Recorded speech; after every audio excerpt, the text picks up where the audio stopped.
Life is either suffering or boredom. There is no middle ground. Matindi pakinggan, di ba? Pero isipin mo sandali.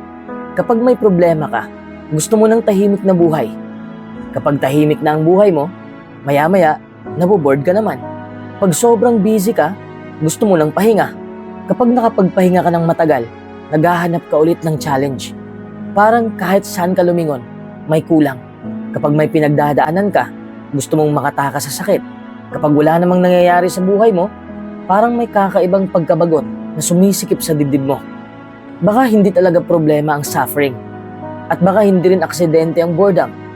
Baka pareho silang bahagi ng buhay na hindi natin maiiwasan. Sa video na ito, pag-uusapan natin kung bakit tila umiikot ang buhay sa pagitan ng paghihirap at pagkabagot. At kung paano mahanap ang kahulugan sa gitna ng dalawang ito. Number 1, lahat ng tao may pinapasan. Walang taong gigising isang araw at masasabing, tapos na, wala na akong problema habang buhay. Kahit gaano ka kayaman, kahit gaano ka kagwapo, kaganda, kasikat o kasuccessful, may dala-dala ka pa ring laban na hindi nakikita ng ibang tao. Minsan kasi, nasasanay tayong ikumpara ang likod ng buhay natin sa harapan ng buhay ng ibang tao. Nakikita mo ang bagong sasakyan nila. Nakikita mo ang travel photos nila. Nakikita mo ang achievements nila. Nakikita mo ang masasayang post nila sa social media. Pero hindi mo nakikita ang mga gabi na hindi sila makatulog. Hindi mo nakikita ang anxiety nila. Hindi mo nakikita ang pressure na pasan-pasan nila araw-araw. Hindi mo nakikita ang mga luha na pinupunasan nila kapag walang nakatingin. At dahil hindi mo yun nakikita, naiisip mo na ikaw lang nahihirapan. Na parang lahat ng tao ay masaya maliban sa'yo. Pero ang totoo, lahat tayo ay may sariling laban. Magkakaiba lang ng anyo. May taong problema ang pera. May taong problema ang kalusugan. May taong problema ang pamilya. May taong problema ang relasyon. At meron ding mga taong nasa kanila na ang lahat ng gusto mo ngayon, pero may mga problema pa rin silang hindi nila alam kung paano susolusyonan. Nakakatawa nga minsan habang may isang tao na umiiyak dahil wala siyang trabaho, may isa namang umiiyak dahil pagod na siya sa trabahong meron siya. Habang may taong desperadong makahanap ng partner, may isa namang nasa relasyon pero pakiramdam niya ay mag-isa pa rin siya. Habang may taong nangangarap yumaman, may isa namang mayaman na pero hindi pa rin makahanap ng peace of mind. Parang ipinapakita ng buhay na hindi talaga nawawala ang suffering. Nagpapalit lang ito ng mukha at habang tumatanda ka, mas lalo mong maiintindihan ito. Noong bata ka, o noong bata pa tayong lahat, akala mo siguro kapag naging adult ka na, magiging madali na ang lahat. Yun din ang akala ko dati. Akala mo kapag nakatapos ka ng pag-aaral, solve na lahat ng problema mo. Pagkatapos mong makapagtapos, may problema naman sa trabaho. Kapag nagkaroon ng trabaho, may problema naman sa pera. Kapag nakaipon na, may problema naman sa oras. Kapag may oras na, may problema naman sa kalusugan. Parang bawat level ng buhay ay may kasamang bagong challenge. At yun ang bagay na hindi madalas ituro sa atin. Hindi ka nag-iipon ng buhay na walang problema. Nagle-level up ka lang sa iba't ibang uri ng problema. The higher you go, the heavier some responsibilities become. At hindi naman yun masama. Dahil minsan, ang problema ay senyales na may bagay kang pinapahalagahan. Kapag nasasaktan ka para sa pamilya mo, ibig sabihin, mahal mo sila. Kapag na-stress ka sa negosyo mo, ibig sabihin, may pangarap kang binubuo. Kapag nahihirapan ka sa pag-aaral, ibig sabihin, may kinabukasan kang gustong maabot. Ang tunay na tanong ay hindi kung paano mawawala ang lahat ng paghihirap dahil hindi yun mangyayari. Ang tunay na tanong ay, anong uri ng paghihirap ang handa mong tanggapin? Dahil may suffering na walang direksyon. At meron ding suffering na may kahulugan. May hirap na nagdadala sa'yo palapit sa taong gusto mong maging.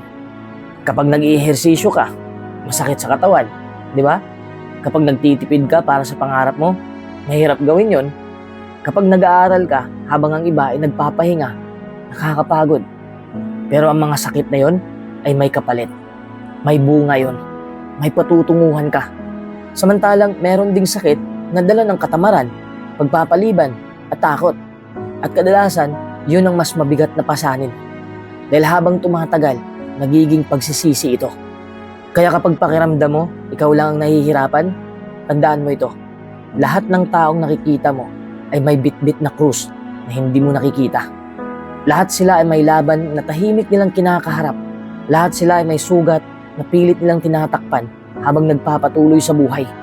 Hindi ka nag-iisa. Hindi ka espesyal pagdating sa paghihirap. At sa kakaibang paraan, magandang balita yon. Dahil ibig sabihin, normal ang pinagdadaanan mo. Normal ang mapagod. Normal ang masaktan. Normal ang magkaroon ng mga araw na gusto mo nang sumuko. Parte yun ng pagiging tao. Ang mahalaga ay hindi kung wala kang pasan. Ang mahalaga ay kung patuloy kang lumalakad kahit may pasan. Number 2, ang kakaibang sakit ng boredom. Kapag pinag-uusapan ng mga bagay na sumisira sa tao, madalas ang naiisip natin ay problema, kabiguan, heartbreak, kahirapan, o pagkawala ng mahal sa buhay.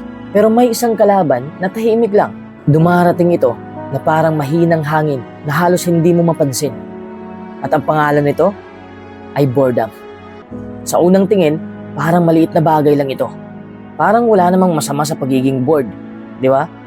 Kung tutuusin, maraming tao pa nga nangangarap ng buhay na walang problema at walang stress.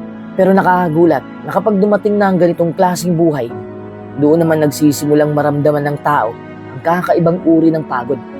Hindi physical na pagod, hindi rin emotional na pagod, kundi pagod na parang may kulang sa loob mo kahit hindi mo maipaliwanag kung ano yon. Naranasan mo na ba yung gigising ka sa umaga at wala ka namang mabigat na problema pero wala ka ring excitement? Parang normal lang ang lahat. Gigising, magsa-cellphone, kakain, papasok sa trabaho o papasok sa paaralan, uuwi, matutulog, tapos uulit na naman bukas. At habang tumatagal, pakiramdam mo, parang nakaloop ang buhay mo. Parang paulit-ulit ang parehong eksena. Parehong lugar, parehong tao, parehong routine, parehong kwento. At kahit wala namang malaking mali, hindi mo maiiwasang itanong sa sarili mo na ganito na lang ba talaga? May mas higit pa ba rito? May inaabangan pa ba ako? Ito ang kakaibang sakit ng boredom. Hindi ka nito sinasaktan ng biglaan. Unti-unti ka nitong pinapatamlay. Unti-unti nitong ninanakaw ang sigla mo. Unti-unti nitong pinapatay ang curiosity mo. At bago mo pa mapansin, hindi ka na nabubuhay ng buo. Nag-i-exist ka na lang. Maraming tao ang akala ang problema nila ay pagod. Pero ang totoo, bored sila. Akala nila kailangan nila ng bakasyon. Akala nila kailangan nila ng bagong cellphone. Akala nila kailangan nila ng bagong relasyon. Akala nila kailangan nila ng mas maraming pera. Pero kahit makuha nila ang mga bagay na yon, bumabalik pa rin ang pakiramdam ng kawalan. Bakit? Dahil hindi material na bagay ang kulang. Kahulugan ang kulang. Purpose ang kulang. Challenge ang kulang. Isa sa mga dahilan kung bakit napakahirap ng boredom ay dahil ginawa ang tao para umunlad. May bahagi sa loob mo na gustong matuto. May bahagi sa loob mo na gustong lumago. May bahagi sa loob mo na gustong sumubok ng mga bagay na hindi mo pa nagagawa. At kapag matagal mong ikinulong ang sarili mo sa parehong routine, nagsisimulang magrebelde ang isip mo. Parang may boses sa loob mo na nagsasabing may kaya ka pang marating. Huwag kang manatili rito habang buhay. Pero imbis na pakinggan mo ang boses na yon, madalas ay dinidistract natin ang sarili natin. Kapag bored tayo, agad tayong kumukuha ng cellphone. Magsascroll sa Facebook, magsascroll sa TikTok, magsascroll sa YouTube Shorts, 1 video, 2 video, 10 video, 50 video. At bago mo mamalayan, 2 oras na ang lumipas. Pero kakaiba, kahit lang oras kang nanood, bored ka pa rin. Bakit? Because entertainment is not the same as fulfillment. Pansamantala lang itong pinapatahimik ang boredom. Hindi nito nilulutas ang ugat ng problema mo. Para itong pagkain kapag gutom ka. Pero imbis na totoong pagkain, candy lang ang kinakain mo. Saglit kang mabubusog, pero maya-maya, gutom ka ulit. Ganito rin ang nangyayari sa maraming tao ngayon. Mas connected tayo kaysa dati. Mas marami tayong entertainment kaysa dati. Mas marami tayong options kaysa dati. Pero bakit parang mas marami ring nakakaramdam ng emptiness? Dahil ang tao ay hindi nabubuhay sa entertainment lamang. Kailangan natin ng direksyon. Kailangan natin ng growth. Kailangan natin ng dahilan para bumangon araw-araw. Kapag wala kang inaabangan, nagsisimulang mawala ng kulay ang mga araw mo. Kapag wala kang goal, parang walang patutunguhan ng mga hakbang mo. Kapag wala kang challenge, nawawala ang excitement ng buhay. At dito nagiging mapanganib ang boredom. Dahil hindi lang ito tungkol sa pagkabagot. Minsan, ito ang simula ng maraming maling desisyon. Maraming taong nagsasayang ng taon ng buhay nila dahil bored sila. Dahil naghahanap sila ng mararamdaman. Anything. Kahit pansamantalang excitement lang. Kahit alam nilang hindi ito makakabuti sa kanila. Dahil minsan, para sa taong matagal ng bored, kahit maling excitement ay mas mabuti kaysa walang maramdaman. At yun ang dahilan kung bakit kailangan nating seryosohin ang boredom dahil tahimik itong kumakain sa potensyal mo. Tahimik nitong ninanakaw ang mga taon na hindi mo na maibabalik. Tahimik nitong pinapalitan ng mga pangarap mo ng routine. At ang pinakamapait na bahagi, madalas hindi mo namamalayan na nangyayari na pala ito. Isang araw, magigising ka na lang at mapapaisip, saan napunta ang mga taon? Kailan ako tumigil mangarap? Kailan ako naging kontento sa basta pag-survive? Kaya kapag nakakaramdam ka ng boredom, huwag mo agad isipin na isa itong sumpa. Baka isa itong mensahe. Baka sinasabi ng buhay na panahon na para gumalaw. Panahon na para matuto ng bagong skill. Panahon na para subukan ang matagal mo nang gustong gawin. Panahon na para hamunin ang sarili mo. Dahil sa maraming pagkakataon, ang boredom ay hindi sinyalis na walang nangyayari sa buhay mo. Ito ay sinyalis na may bahagi ng pagkatao mo na gustong lumago. Pero matagal nang naghihintay na mapansin mo. Number 3, tanungin mo ang sarili mo kung bakit hindi ka makontento. Napansin mo ba kung gaano kabilis magbago ang nararamdaman natin? May bagay na matagal mong pinangarap. Araw-araw mo itong iniisip. Pinaghihirapan mo. Pinagpupuyatan mo. Sinasabi mo pa sa sarili mo, kapag nakuha ko ito, magiging masaya na ako. Tapos dumating ang araw na nakuha mo nga. Masaya ka. Excited ka. Pakiramdam mo parang kumpleto na ang buhay mo. Pero ilang araw, ilang linggo, minsan ilang buwan lang lumipas, parang normal na ulit ang lahat. Yung bagay na dati mong ipinagdarasal, naging ordinaryo na lang. Yung dating sobrang exciting, parang bahagi na lang ng araw-araw mong routine. At bigla kang maghahanap ulit ng panibagong gusto, panibagong target, panibagong pangarap, panibagong dahilan para maging excited. At minsan, dito nagsisimula ang tanong, bakit parang hindi ako makontento? Bakit parang laging may kulang? Bakit kahit may mga bagay na dati ko lang pinapangarap, hindi pa rin ako ganap na masaya? Ang totoo, bahagi ito ng pagiging tao. Ganito talaga ang pagkakagawa sa isip natin. Tayo ay mga nilalang na mabilis mag-adjust. Mabilis tayong masanay. Napakasaya mo noong una mong nakuha ang cellphone na gusto mo. Araw-araw mo itong tinitingnan, inaalagaan mo, pinagmamalaki mo, pero pagkalipas ng ilang buwan, normal na lang. Hindi na ito nagbibigay ng parehong excitement na nararamdaman mo noong una. Ganito rin sa trabaho. Nung una mong natanggap ang trabaho na matagal mong hinintay, sobrang saya mo. Pero kalaunan, nagiging ordinaryo na rin ang lahat. Ganito rin sa bahay, sa sasakyan, sa pera, maging sa mga relasyon. Hindi ibig sabihin na wala nang halaga ang mga ito. Ibig sabihin lang, nasanay ka na. What was once a dream eventually becomes your normal reality. At kapag naging normal na ito, ang isip mo ay magsisimulang tumingin ulit sa susunod na bundok na aakyatin. Ito ang dahilan kung bakit may mga taong nakakamit ang lahat ng akala nila ay magpapasaya sa kanila. Pero may kakaiba pa ring emptiness sa loob nila. Akala nila kapag yumaman sila, magiging sapat na. Pagkatapos yumaman, may panibago na naman silang gustong maabot. Akala nila kapag nabili nila ang dream house nila, magiging kontento na sila. Pero makalipas ang ilang panahon, may iba na naman silang hinahabol dahil ang kalikasan ng tao ay laging tumingin sa susunod. Laging may more. Laging may what's next. At kung hindi mo ito maiintindihan, maaari kang mahulog sa isang walang katapusang cycle ng paghahabol. Makukuha mo ang isang bagay, sasaya ka ng sandali, masasanay ka. Pagkatapos ay maghahanap ka ulit ng bago. Paulit-ulit yan. Parang tumatakbo ka sa treadmill. Pagod na pagod ka na, pero pakiramdam mo, hindi ka talaga nakakarating. Maraming taong nabubuhay sa ganitong paraan. Palaging naghihintay ng susunod na achievement para sumaya. Palaging naghihintay ng susunod na promotion. Palaging naghihintay ng susunod na sahod. Palaging naghihintay ng susunod na milestone. At walang masama sa pagkakaroon ng goals.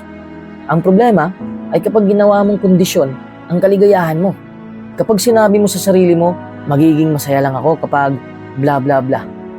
Halimbawa, magiging masaya lang ako kapag may pera na ako. Magiging masaya lang ako kapag may bahay na ako. Magiging masaya lang ako kapag successful na ako. Magiging masaya lang ako kapag nakuha ko na ang gusto ko. Dahil kapag ganito ang mindset mo, palagi mong inililipat ang kaligayahan sa hinaharap. At habang palagi mo lang inililipat, palagi rin itong lumalayo. Parang horizon na habang nilapitan mo, lalo ring umaatras. Kaya minsan, kailangan mong huminto at magtanong sa sarili mo, paano kung hindi kulang ang buhay mo? Paano kung nasanay ka lang sa mga biyayang meron ka? Paano kung ang mga bagay na hindi mo pinapansin ngayon ay siya mismo mga bagay na ipinagdarasal mo noon? Isipin mo yon. May panahon na pinangarap mo lang kung nasaan ka ngayon. May panahon na ipinagdasal mo lang ang mga bagay na hawak mo ngayon. May panahon na akala mo magiging masaya ka kapag nakamit mo ang mga ito. Pero dahil nasanay ka na, hindi mo na nakikita ang halaga nila. At dito pumapasok ang gratitude. Dahil ang contentment ay hindi nanggagaling sa pagkakaroon ng lahat. Nanggagaling ito sa kakayang pahalagahan ng meron ka habang patuloy ka pa rin lumalago. Hindi mo kailangan tumigil mangarap. Hindi mo kailangan mawalan ng ambisyon. Hindi mo kailangan sumuko sa mga pangarap mo. Pero kailangan mong matutunang maging grateful habang nasa biyahe. Dahil kung hindi, kahit maabot mo ang pinakamataas mong pangarap, may posibilidad na maramdaman mo pa rin ang parehong kakulangan na nararamdaman mo ngayon. Ang problema kasi ay hindi palaging nasa labas. Minsan, nasa paraan ng pagtingin natin sa buhay. At kapag natutunan mong pahalagahan ang kasalukuyan habang hinahabol mo ang hinaharap, doon mo mauunawaan ang isang mahalagang katotohanan.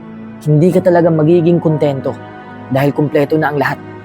Nagiging kontento ka kapag natutunan mong makita ang halaga ng kung anong meron ka ngayon, kahit marami ka pang gustong marating bukas. Number 4, ang tunay na laban ng buhay. Lumaki tayo na parang may isang pangako ang mundo sa atin. Na balang araw, darating din ang panahon na magiging masaya tayo palagi. Kapag nakapagtapos ka, magiging masaya ka. Kapag may magandang trabaho ka, magiging masaya ka. Kapag yumaman ka, magiging masaya ka. Kapag nakita mo na ang tamang tao para sa'yo, magiging masaya ka. At dahil dito, marami sa atin ang ginugugol ang buong buhay sa paghahabol ng isang estado ng permanent happiness. Isang buhay na walang stress, walang sakit, walang problema, walang disappointment. Pero habang tumatagal, napapansin mo na parang may mali sa pangakong yon. Dahil kahit makuha mo ang isang bagay na matagal mo nang hinihiling, hindi rin naman nagtatagal ang saya. May saya, oo, pero pansamantala lang. Pagkatapos ng ilang araw, ilang linggo, o ilang buwan, babalik ka ulit sa normal. Maghahanap ka na naman ng susunod na goal, susunod na achievement, susunod na dahilan para maging excited. At dito nagsisimulang magtanong ang marami. Kung ganito lang pala, ano ba talaga ang hinahabol ko? Dahil minsan, hindi ka naman talaga naghahanap ng kaligayahan. Ang hinahanap mo ay dahilan. A reason to wake up in the morning. A reason to keep going even when life gets hard. A reason to endure the things that hurt. Isipin mo ito. Kung ang isang tao ay papipiliin sa pagitan ng dalawang buhay, alin kaya ang pipiliin niya? Isang buhay na walang problema, pero wala ring kahulugan? O isang buhay na puno ng pagsubok, pero may malinaw na dahilan kung bakit siya bumabangon araw-araw? Karamihan sa tao, kapag pinag-isipan ng mabuti, pipiliin nila yung buhay na puno ng pagsubok, pero may malinaw na dahilan. Dahil hindi lang happiness ang kailangan ng tao. Kailangan din natin ng purpose. Kailangan natin ng dahilan para maramdaman na may saysay ang lahat ng ginagawa natin. Tingnan mo ang isang magulang. Gigising ng maaga, matutulog ng gabi na. Pagod, stress, minsan kulang pa ang tulog. Pero bakit niya ginagawa? Dahil may dahilan. May mga anak siyang mahal. At ang pagmamahal na yon ang nagbibigay ng kahulugan sa lahat ng sakripisyo. Tingnan mo ang isang estudyante na nagpupuyat para sa exam. Nahihirapan siya. Inaantok. Pagod na pagod. Pero nagtitiis siya dahil may pangarap siyang gustong maabot. Tingnan mo ang isang negosyanteng ilang beses nang nalugi. Maraming gabi ng pag-aalala. Maraming beses na gusto nang sumuko. Pero bumabangon pa rin. Dahil may vision siyang nakikita na hindi pa nakikita ng iba. Kapag may dahilan ka, nagiging iba ang tingin mo sa paghihirap. Hindi nawawala ang sakit, pero nagiging bearable ito. Nagiging worth it ito. At yun ang bagay na madalas hindi naiintindihan ng maraming tao. Akala nila, ang sikreto ng masayang buhay ay alisin ang lahat ng problema. Pero ang totoo, imposibleng mangyari yon. Ang mas mahalagang tanong ay kung may sapat kang dahilan para harapin ang mga problemang yon. Because suffering without meaning feels unbearable, but suffering with purpose becomes a sacrifice. At may malaking pagkakaiba ang dalawang yan.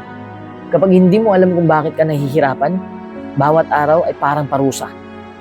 Pero kapag alam mo kung bakit mo ginagawa ang isang bagay, kahit gaano kahirap, kaya mong magpatuloy. Kaya nga may mga taong kaya magtrabaho ng 12 oras para sa pangarap nila, pero hindi kaya magtrabaho ng 8 oras sa trabahong ayaw nila. Pareho namang pagod, pareho namang oras ang ginugol, pero magkaiba ang kahulugan. At ang kahulugan ang nagbabago sa lahat. Minsan hindi naman tayo talagang pagod sa trabaho.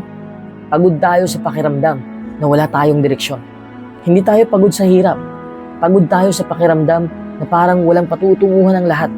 Dahil ang tao ay hindi lang nabubuhay sa comfort. Nabubuhay tayo sa kahulugan. Sa pakiramdam na may dahilan ng ating mga sakripisyo. May dahilan ng ating mga luha. May dahilan ng ating mga pagkabigo. May dahilan ng ating mga sugat. At kapag natagpuan mo ang dahilan na yon, may kakaibang mangyari. May kakaibang nangyayari. Hindi nagiging mas madali ang buhay. Hindi biglang nawawala ang problema. Hindi ka nagiging immune sa sakit. Pero nagiging mas matatag ka. Mas lumalakas ka. Mas nagiging handa kang harapin ang kahit anong ibato ng buhay. Dahil alam mong may dahilan kung bakit ka nagpapatuloy. Ang tunay na laban ng buhay ay hindi ang paghahanap ng paraan para maging masaya bawat segundo. Hindi ang paghahanap ng buhay na walang stress. Hindi ang pagtakas sa lahat ng uri ng paghihirap. Ang tunay na laban ay hanapin ang isang bagay na mas mahalaga kaysa sa comfort mo. Isang bagay na mas mahalaga kaysa sa takot mo. Isang bagay na mas mahalaga kaysa sa pansamantalang saya. Dahil kapag meron ka niyan, magkakaroon ka rin ng lakas na harapin ang mga araw na mabigat. At kapag dumating ang mga araw na gusto mo nang sumuko, ang purpose na yon ang hahawak sa'yo dahil sa wakas, alam mo na kung bakit mo ito tinitiis. Number 5, ang boredom bilang senyales. Kapag pinag-uusapan ng boredom, kadalasan negatibo agad ang tingin natin dito. Ayaw natin mabored. Ayaw natin ng mga sandaling parang walang nangyayari. Ayaw natin ng katahimikan. Kaya kapag may ilang minuto tayong walang ginagawa, agad tayong kumukuha ng cellphone.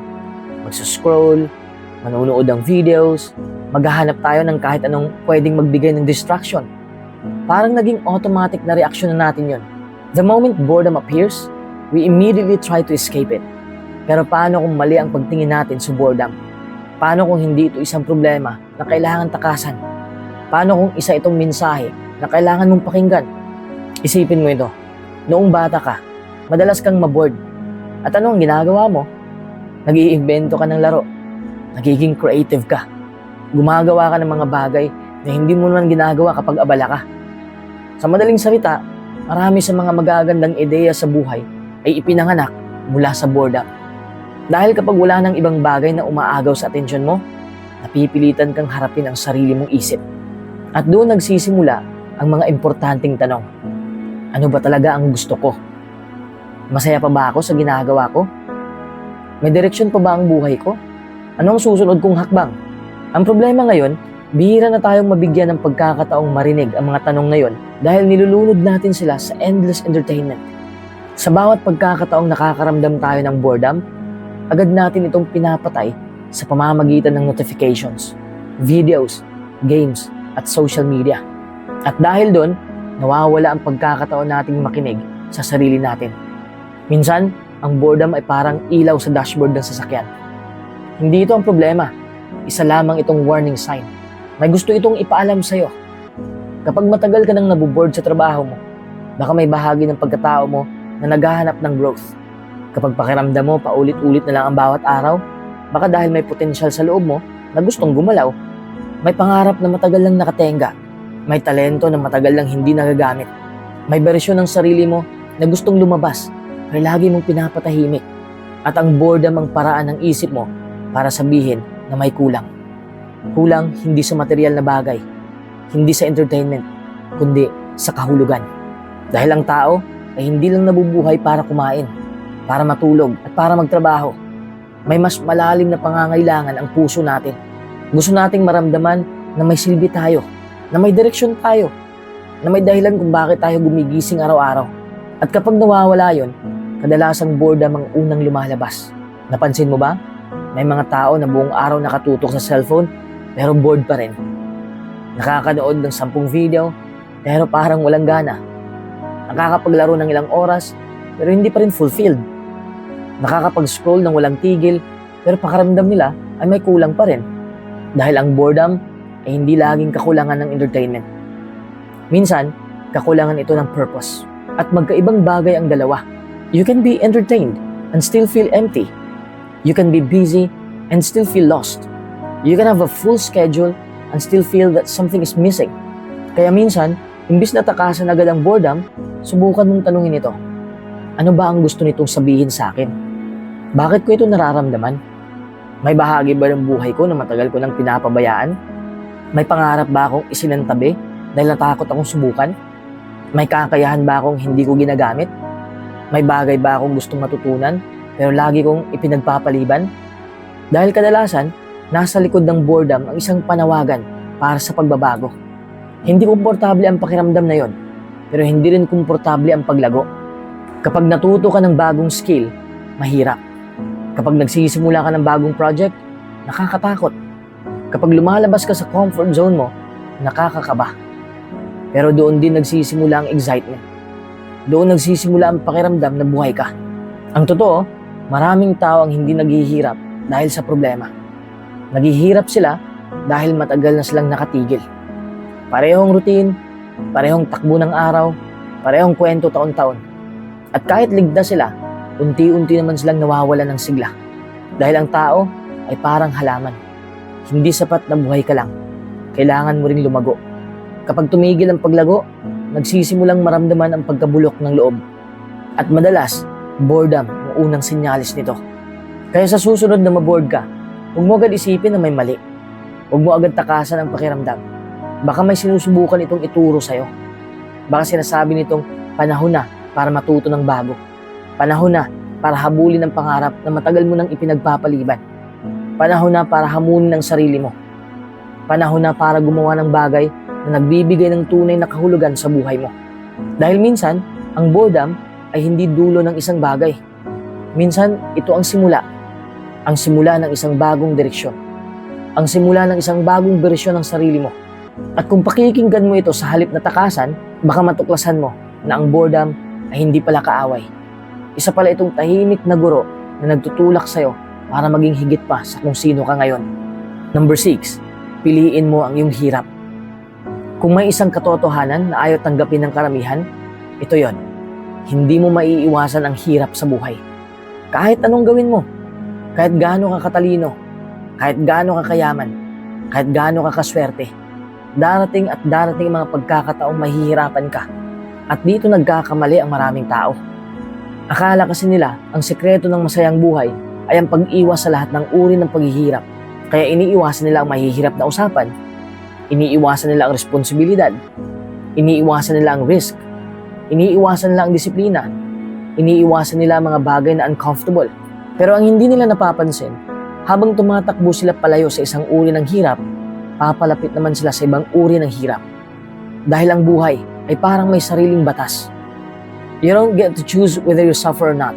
You only get to choose what you will suffer for. Halimbawa, ayaw mo mag-ehersisyo dahil mahirap. Nakakapagod gumising ng umaga, nakakapagod magbuhat, nakakapagod tumakbo.